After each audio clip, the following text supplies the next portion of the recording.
Where is my pamangkin? Ilabas niyo yung naaway sa kanya. Ngayon na. Hala, grabe naman ang ka-OA yan. Ikaw ba'y nanay? Asa ba yung pamangkin ko? Andun sa kwarto, umiiyak. Inaway daw ng kaklase. Inaway niya din. Dapat pinatulan niya. Ha? I mean, dapat din niya na pinatulan. Tama. Kasi masama mang away. Oo. Teka nga, kakausapin ko yung pamangkin ko. Huy, may nang away daw sa'yo. Opo, Tita Lucy. Na? Masikip ang puso. Perfect. So ano nga, inaway mo din, pinatulan mo. Di po.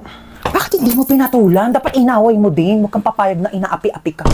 Oo, tama yan. Dapat hindi mo ginagantihan. Dapat hindi mo inaaway kasi mabuti tayong tao. Dapat nagpapakumbaba tayo. Sino yung away sa'yo? Yung kaklase ko po sa school, tita. Ano sabi? Sabi niya, ang taba-taba ako na daw. Tapos sabi niya, mag-diet-diet din naman daw ako kapag may time. Oh, anong ginawa Sabi mo? ko, madali lang pumayat, pero mahirap maging pangit. Di ba, tita? Perfect! Mana ka talaga sa akin. Pero kung ako yan, sinampal ko yan, di ako papayag na ginaganon-ganon. Tama yan! Oo, dapat lagi tayo nagpapakumbaba, dapat lagi tayo mabait, kahit inaapi tayo, dapat hindi natin inaaway, di natin pinapatulan.